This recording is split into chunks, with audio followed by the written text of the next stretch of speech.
দুনিয়ার অধিকাংশ মানুষ সত্যকে অপছন্দ করে, কারণ সত্য তাদের আরামের জগৎকে ধ্বংস করে দেয়। সত্য এমন একটি বাস্তবতা যা আমাদের এমন কিছু দেখতে বাধ্য করে যা আমরা হয়তো দেখতে চাই না। এটি আমাদের ভুলগুলো সামনে নিয়ে আসে, আমাদের দুর্বলতাগুলো প্রকাশ করে এবং আমাদের পরিবর্তনের জন্য চ্যালেঞ্জ জানায়।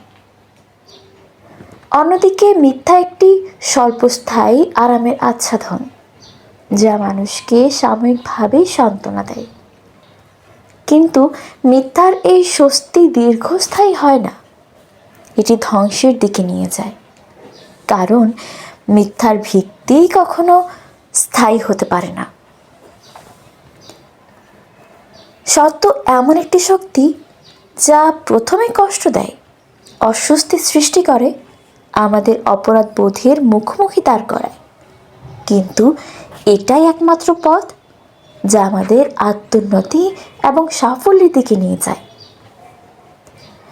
মিথ্যা দিয়ে আমরা হয়তো দুনিয়ার চোখে আমাদের সমস্যাগুলো ঢাকতে পারি, কিন্তু নিজের ভেতরে লুকিয়ে থাকা বাস্তবতা থেকে কখনো পালাতে পারি না। সত্যকে মেনে নেওয়ার অর্থ হলো নিজের দায়িত্ব বুঝে নেওয়া, নিজের ভুলগুলোকে শুধরে নেওয়ার সাহস অর্জন করা।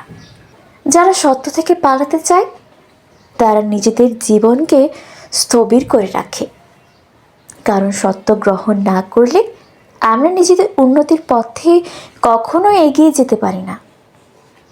সত্য হলো সেই আলোর মতো যা প্রথমে চোখে জ্বালা ধরায়, কিন্তু পরে আমাদের সঠিক পথ দেখায়। মিথ্যা যতই আরামদায়ক হোক না কেন, তা জীবনের প্রকৃত শান্তি এনে দিতে পারে না। তাই নিজেকে প্রশ্ন করো, তুমি কি সেই আরামদায়ক মিথ্যার মধ্যে থাকতে চাও, নাকি সত্যের কঠিন পথ বেছে নিতে প্রস্তুত? সত্য বলার বা গ্রহণ করার সাহস থাকা মানে নিজেকে সঠিকভাবে গড়ে তোলা।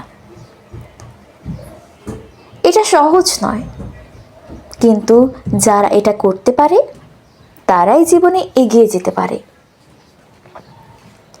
মনে রেখো, সত্যের পথ কঠিন, কিন্তু সেটা সব সময় সঠিক। সত্য যতই কঠিন হোক না কেন, সেটি জীবনের একমাত্র বাস্তব এবং স্থায়ী শক্তি। তাই নিজের জীবনকে মিথ্যে দিয়ে গড়ার চেয়ে সবসময় সত্যের পথ অবলম্বন করো। দেখবে নিজের মানসিক যেমন শান্তি পাবে, তেমনই জীবনের উন্নতি ঘটবে।